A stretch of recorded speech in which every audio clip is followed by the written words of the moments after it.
नमस्कार मित्रांनो, आपल्या सगळ्यांचं स्वागत आहे. तर बघा, स्वाध्याय ई लर्निंग या चॅनलवरून तुम्ही मला ऐकत आलेले आहात.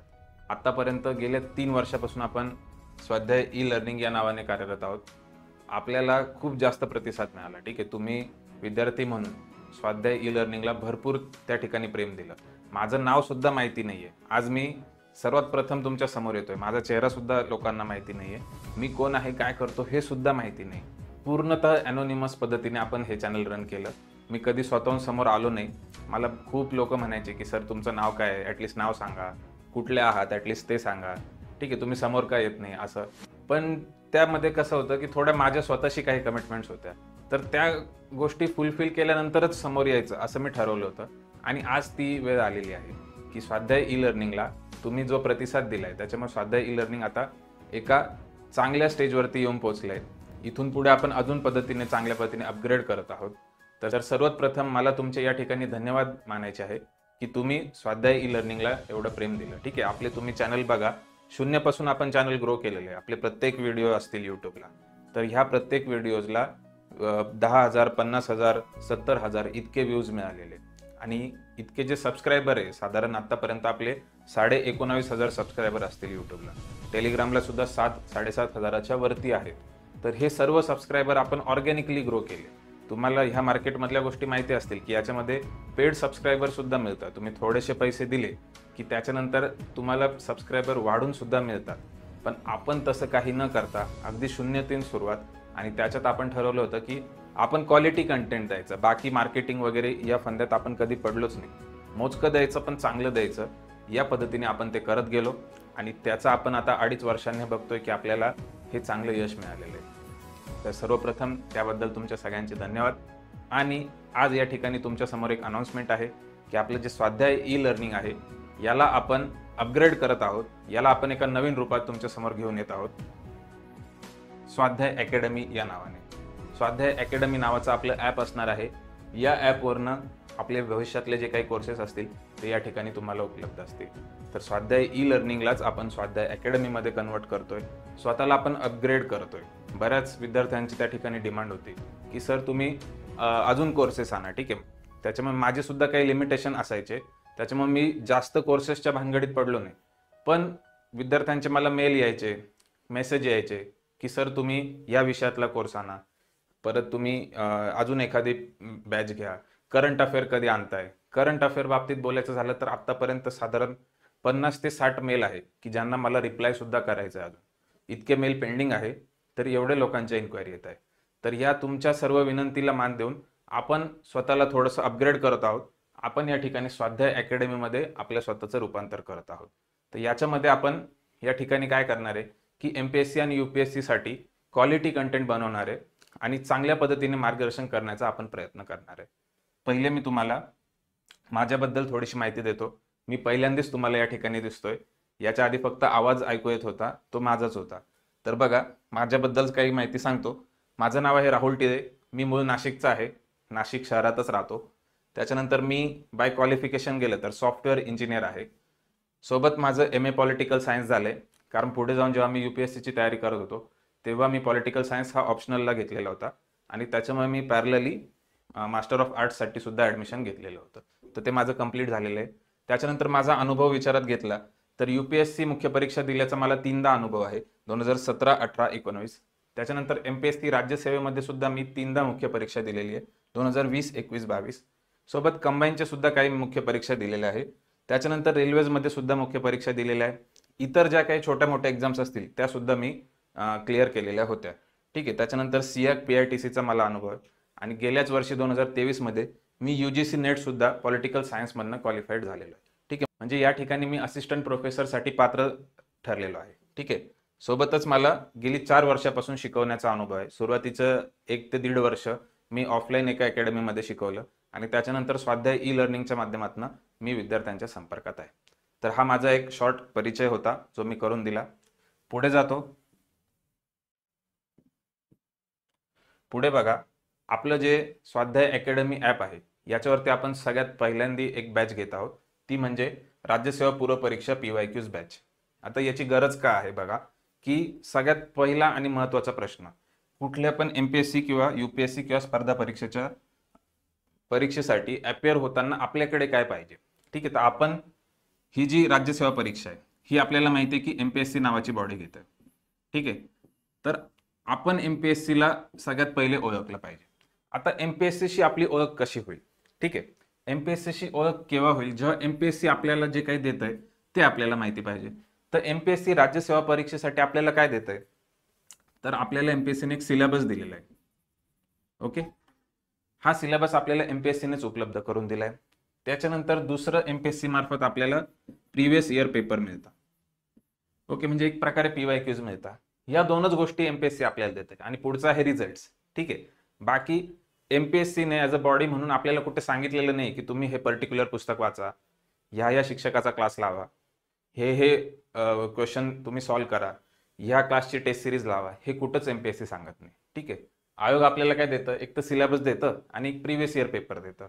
मग आपल्याला आयोगाला समजून घ्यायचं तर ह्याच दोन माध्यमातून जावं लागेल. त्याच्यामुळे कुठल्याही परीक्षेमध्ये पास होण्याचा सगळ्यात पहिला फंडा काय आहे, कुठल्या पण टॉपरला तुम्ही विचारा, ते तुम्हाला एकच गोष्ट सांगतील की तुम्ही PYQs व्यवस्थित करा. ठीक आहे, कुठलाही टॉपर घ्या. ठीक आहे, युट्यूबवरती कोणाचंही नाव टाका, कोणाचाही व्हिडिओ बघा, कुठल्याही अकॅडमी मधला व्हिडिओ बघा, सगळे तुम्हाला एकच गोष्ट सांगतील की तुम्ही प्रिव्हियस इयर क्वेश्चन व्यवस्थित करा. मागील वर्षांचे पेपर हे तुम्ही व्यवस्थित केले म्हणजे केलेच पाहिजे. ठीक आहे, तर मग ही जी विद्यार्थ्यांची गरज आहे ही या ठिकाणी आयडेंटिफाय करून आपण काय ठरवलंय की आपण सर्वात पहिले या ठिकाणी एक MPSC राज्यसेवा पूर्व परीक्षेसाठी एक PYQs ची बॅच या ठिकाणी घेतो. तर ह्या बॅच मध्ये काय असणार आहे हे मी तुम्हाला सांगतो. हा जो डिजिटल सेटअप आहे याच्यावरती शिकवण्याचा सुद्धा माझा पहिलाच अनुभव आहे. ठीक आहे, त्याच्यामुळे थोडंसं हे लिहिताना किंवा सांगताना थोडंसं पुढे मागे होऊ शकतं, तर तेवढं समजून घ्या. नवीन सिस्टम आहे, मी पण ते समजून घेतोय आणि एकदा ते फॅमिलियर झालो 2-4 दिवसांमध्ये की त्याच्यामध्ये आपल्याला सुद्धा स्पीड येणार आहे. तर बघा, बॅचची वैशिष्ट्ये काय आहे, बॅचमध्ये आपण काय घेतोय, तर राज्यसेवा पूर्व परीक्षा PYQs बॅच आहे. येणाऱ्या राज्यसेवेसाठी आणि सोबतच कंबाईन परीक्षेसाठी सुद्धा इम्पॉर्टंट आहे. ठीक आहे, कंबाईनला सुद्धा राज्यसेवेचे PYQs रिपीट झालेले, त्याच्यामुळे दोन्हीकडे फायद्याचे आहे. याच्यामध्ये मागील प्रश्नांचे आपण विश्लेषण करणार आहे. मागील 6 वर्षांच्या प्रश्नपत्रिका या ठिकाणी आपण सोडवून घेतोय. ठीक आहे, बघा 2018 ते 23 मधले आयोगाचे जे पेपर आहे ते या ठिकाणी आपण घेतलेले. टॉपिक नुसार PYQs ची अरेंजमेंट केलेली आहे. प्रत्येक वर्षाचं या ठिकाणी एक फोल्डर असेल, 2018, 19, 20, 21, 22, 23, आणि त्याच्यामध्ये आलेले टॉपिक नुसार या ठिकाणी प्रश्न आपण एकामागे एक त्या ठिकाणी डिस्कस केलेले. ओके, याच्यासाठी बघा आपण प्रत्येक जो प्रश्न आहे त्याच्यावरती भरपूर त्या ठिकाणी गोष्टी सांगितलेल्या आहेत. हे जे आपलं एका वर्षाचं विश्लेषण आहे हे जवळपास 3 तासाचं आहे. ठीक आहे, जवळपास 3 तासामध्ये आपण एक पेपर डिस्कस केलेला आहे. ओके, हे करत असताना आपण कुठला शॉर्टकट वापरलेला नाहीये. प्रत्येक प्रश्नावरती आपण सविस्तर चर्चा केलेली आहे. सगळे प्रश्न आपण घेतलेले आहे. याचे जे स्लाइड्स आहे त्याची PDF सुद्धा आपण या ठिकाणी उपलब्ध करून देणार आहे, जे तुम्हाला डाउनलोड करता येतील. त्याच्यानंतर प्रश्न सोडवत असताना आपण फक्त कंटेंटवरच भर नाही दिलाय, तर सोबत काय लॉजिकल अप्रोच पाहिजे किंवा इलिमिनेशन टेक्निक कशी वापरता येईल.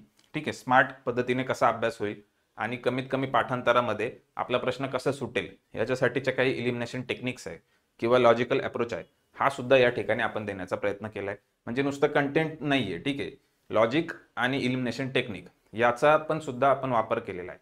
कंटेंट तुम्हाला एखाद्या प्रिव्हियस इयरच्या विश्लेषणाच्या पुस्तकात सुद्धा मिळेल, पण त्याच्यासोबत एक्स्ट्रा ज्या गोष्टी माहिती पाहिजे की कशा पद्धतीने प्रश्नाकडे गेलं पाहिजे हे सुद्धा आपण या ठिकाणी बॅचमधनं सांगितलंय. याच्यात अजून बघा की प्रश्न सोडवण्याचा एक फ्लो चार्ट आणि स्ट्रॅटेजिक अप्रोच काय पाहिजे हा सुद्धा आपण याच्यामध्ये सांगितलंय. प्रश्न सोडवण्याच्या काही स्टेप्स असतात. ठीक आहे, मल्टी स्टेटमेंट क्वेश्चन आहे, तर त्याच्यामध्ये तुम्ही बघा पहिलं दुसरं वाक्य वाचलं की त्याच्यावरून आपण काहीतरी इलिमिनेट केलं पाहिजे. असं करून आपण आपले जे 4 ऑप्शन्स असतात पेपरमधले हे रिड्यूस करत गेलं पाहिजे. अशा पद्धतीने प्रोसेस झालं पाहिजे. आणि ह्या गोष्टीची आपल्याला अभ्यास करत असताना किंवा टेस्ट देत असताना किंवा एखादा विश्लेषणाचा व्हिडिओ बघत असताना याची प्रॅक्टिस झाली पाहिजे. या गोष्टी आपल्याला आत्मसात झाल्या पाहिजे आणि त्या आपल्या सहज होऊन गेल्या पाहिजे. अशा पद्धतीचं व्हायला पाहिजे, म्हणून आपण हे सुद्धा याच्यामध्ये सांगितलंय. ठीक आहे, नुसतं आपण कंटेंटवर जाऊन थांबत नाहीये. कंटेंट तर घेतच आहे. ठीक आहे, प्रत्येक प्रश्नामधला सविस्तर कंटेंट घेतोय, त्याच्या मागची कॉन्सेप्ट पण सांगतोय, पण सोबतच ह्या काही गोष्टी ज्या तुमच्या स्मार्ट स्टडीसाठी म्हणून इम्पॉर्टंट आहे त्या सुद्धा आपण ह्या बॅचमध्ये घेतलंय. बॅचबद्दल बोलायचं झालं तर बघा की बॅचला 6 महिने व्हॅलिडिटी दिली आहे आणि अनलिमिटेड व्ह्यूज आणि वॉच टाइम सुद्धा दिलेला आहे. म्हणजे पुढचे 6 महिने तुम्ही किती वेळा हा कोर्स बघू शकता, अशा पद्धतीने आपण याची रचना केलेली आहे. ओके, पुढे जातो. तर बॅच बद्दलची सगळ्यात महत्त्वाची गोष्ट म्हणजे काय, विद्यार्थ्यांना अपेक्षित असतं फीज. तर फीज बघा, आपण शिवजयंतीच्या मुहूर्तावर बॅच लॉन्च करतोय, तर फी सुद्धा आपण खूप कमी ठेवली आहे. 19 फेब्रुवारीला बॅच लॉन्च होते, त्याच्यामुळे फीज आपण 19 रुपये ठेवली. इतक्या कमी फी मध्ये अफोर्डेबल आहे का, तर नो. ठीक आहे, याचं स्ट्रेट अवे उत्तर आहे नो. कारण बघा, ही जी रचना आहे ज्याच्यामधनं मी तुम्हाला शिकवतोय, याच्यामध्ये इतक्या कमी फी मध्ये हे उपलब्ध करणं हायली इम्पॉसिबल आहे. कारण का, याच्यासाठी कंटेंट डेव्हलपर लागतात. ठीक आहे, जे तुम्हाला कंटेंट बनवून देऊ शकता, स्लाइड्स प्रिपेअर करून देऊ शकता. त्याच्यानंतर टीचर आहे, टीचर तुम्हाला येऊन शिकवतोय, त्याचा वेळ देतोय. सोबतच हे जे पॅनल आहे किंवा हा जो डिजिटल सेटअपसाठीचा ज्या काही गोष्टी आहे याच्या बॅकएंडला ज्या लागतात, यांची पण काहीतरी कॉस्ट असते. प्रत्येक व्हिडिओ जो बनतो त्याला एडिट करावं लागतं, त्याच्यासाठी टीम लागते. त्याच्यानंतर हे व्हिडिओ तुम्ही ज्या ॲपवर बघताय, तर त्या ॲपसाठी म्हणून सुद्धा काहीतरी त्याचं टेक्निकल गोष्टी असतात, त्याच्या मागे काहीतरी कॉस्टिंग असतं. तर एवढ्या सगळ्या गोष्टींचा जर बारकाईने विचार केला ना, तर एवढ्या कमी फीमध्ये बॅच देणं हे आम्हाला हायली इम्पॉसिबल होतं. ठीक आहे, पण आम्ही एक गोष्टीचा विचार केला की आपल्या ॲपवरती नवीनच ॲप सुरू करतोय आपण, एक पहिलीच बॅच आहे, शिवजयंती सारखा मुहूर्त आहे आणि आपला उद्दिष्ट सुद्धा तो आहे की जास्तीत जास्त लोकांना याचा फायदा कसा होईल, सर्वांपर्यंत आपल्याला पोहोचता कसं येईल. तर म्हणून आपण याची खूप मिनिमम फी ठेवलेली आहे आणि ही फी सुद्धा खूप कमी दिवसांसाठी, साधारण 1 किंवा 2 दिवसांसाठी आपण ही फी ठेवली आहे. याच्यामध्ये काय की आपण पहिले जे फर्स्ट कमर्स आहे, तर अशा लोकांना फायदा होईल म्हणून एवढं कमी ठेवतोय. नंतर ही फी सुद्धा या ठिकाणी आपण वाढवणार आहे. ठीक आहे, कारण ते हायली इम्पॉसिबल आहे एवढ्या कमी कॉस्ट कटिंगमध्ये ऑपरेट करणं. ठीक आहे, एवढं इकॉनॉमिक्स तर तुम्हाला सुद्धा लक्षात येत असेल. ठीक आहे, तर तुम्हालाही याची आयडिया असेल की इतक्या कमी कॉस्टमध्ये ह्या गोष्टी शक्य नाही आहे, तर त्या आपण प्रोव्हाइड करतोय.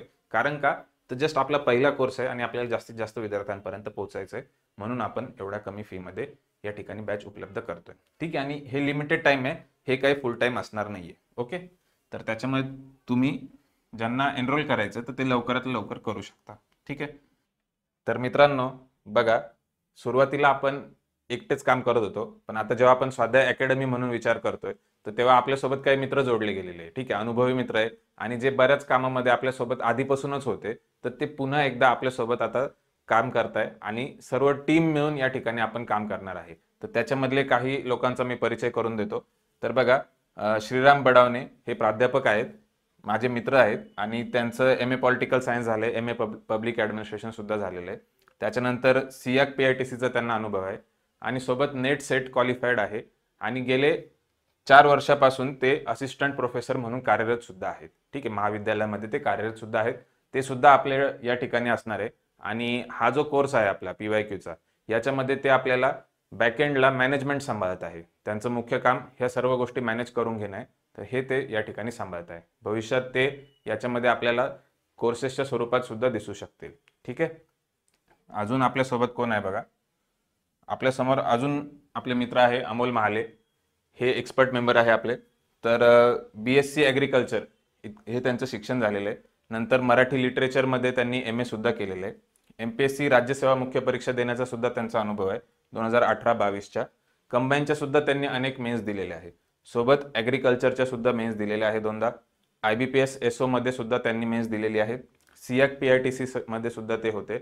त्याच्यानंतर सर्वात महत्त्वाचं म्हणजे की ते टेक्स्ट बुक या ॲपवरती सुद्धा त्यांनी कंटेंट डेव्हलपरसाठी काम केलेलं आहे. 1 वर्षापेक्षा जास्त त्यांचा सब्जेक्ट मॅटर एक्सपर्ट म्हणून अनुभव आहे UPSC साठी.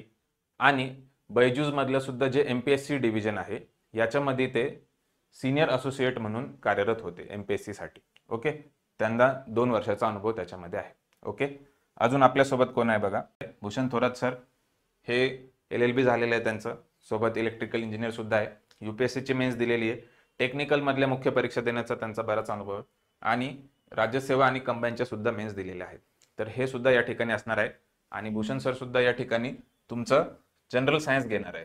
ओके, जनरल सायन्स हे त्या ठिकाणी भूषण सर कंप्लीट करणार आहे. ओके, तर अशा पद्धतीची आपण या ठिकाणी रचना केलेली आहे. बॅचबद्दल तुम्हाला मी माहिती दिलेली आहे.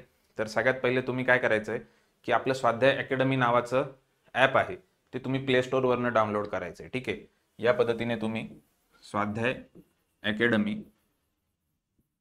या नावाने सर्च करायचंय आणि हा लोगो असेल.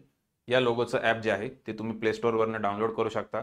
सोबत हा जो व्हिडिओ आहे तर याच्या डिस्क्रिप्शनमध्ये सुद्धा आपण याची लिंक देणार आहे, तर त्याच्यावरती तुम्ही जाऊन हे ॲप डाउनलोड करू शकता. ॲप ओपन केल्यानंतर तुम्ही रजिस्टर करायचं आहे. ठीक आहे, तुमचा mobile number, email I D देऊन तुम्ही रजिस्टर करायचं आहे. एक पासवर्ड सेट करायचा आहे. पासवर्ड सेट केल्यानंतर तुम्हाला पुढे जाऊन ऑल कोर्सेसचा एक टॅब दिसेल, ऑल कोर्सेस. ओके, तर ह्या ऑल कोर्सेसच्या टॅबमध्ये जाऊन तुम्हाला त्या ठिकाणी कोर्स हा दिसणार आहे आणि तिथून तुम्ही बॅच परचेस करू शकता. ओके, तर आय होप मी तुम्हाला सफिशियंटली समजावलेलं आहे आणि पहिल्यांदाच मी यूट्यूबवरती माझा चेहरा घेऊन येत आहे, तर आज काही जास्त बोलत नाही. हळूहळू आपलं इंटरॅक्शन वाढणार आहे. यूट्यूब चॅनलला सुद्धा सबस्क्राईब करून ठेवा. यूट्यूब चॅनलवरती सुद्धा भरपूर गोष्टी हळूहळू येणार आहे. ठीक आहे, तर एवढं तुम्हाला सांगायचं होतं. भेटूया पुढच्या लेक्चरमध्ये. तोपर्यंत धन्यवाद.